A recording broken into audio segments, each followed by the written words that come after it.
Hey everybody, I'm Aaron Norris. It's July 24th. Let's get to the biggest headlines in real estate.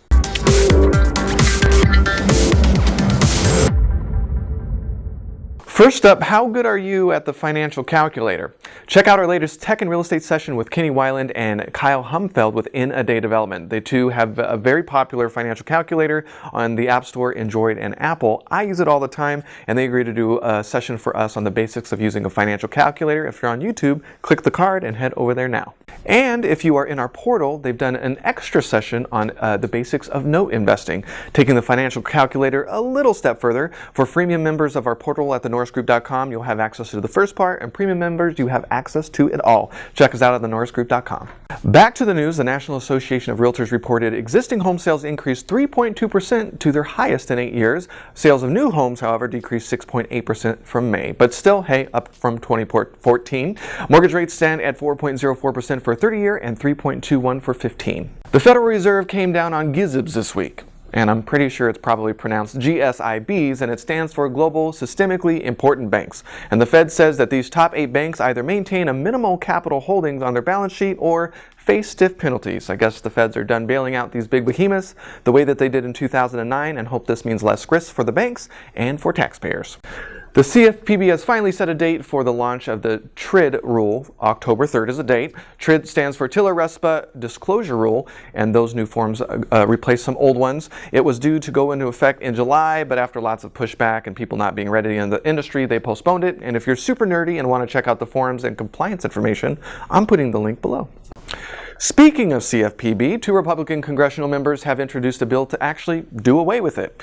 They feel the CFPB has actually created bigger banks and limited options for consumers instead of doing what it was supposed to do when it was created under Dodd-Frank. Many believe the CFPB is unaccountable and invites excess and abuse, and this is largely partisan by the Republicans, and so I don't know. We'll see what happens, but it's probably not going to stick. By 2030, those 65 and better who are renting will reach 12.2 million. That's twice as many as 2010.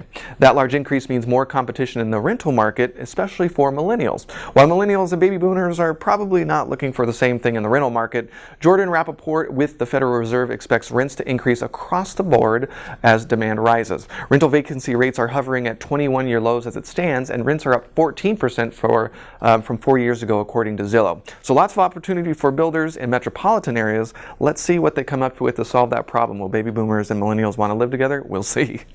That's it for this week's headline, but of course there are many more headlines on our blog at thenorrisgroup.com/blog. Up on the radio show this week, we have commercial specialist Erik Hernandez. What's going on in the commercial real estate market, Erik? That's going up late today because we are literally recording it this morning.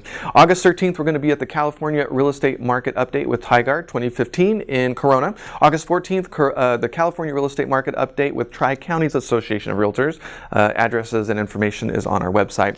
August 18th, we're going to be in Glendale doing Secrets to Becoming Wealthy with Bruce Norris and Tony Watson, and that's going to be in Glendale. August 19th, we'll be in Irvine with the Women's Invest Club doing how to make $100,000 per payday in 2015.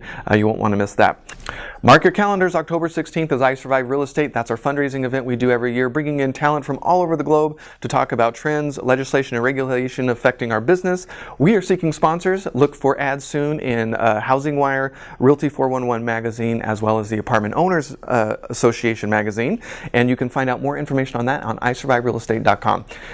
For more information on hard money loans, including fix and flip, buy and hold, and new construction, and hey, that buy and hold is 6.9% for long-term rentals. Got to check it out. Go to thenorrisgroup.com, or if you're looking to passive invest with trust deeds, we'd love to talk to you. Check out tngtrustdeeds.com. With that, have a fantastic weekend, and we'll see you next week.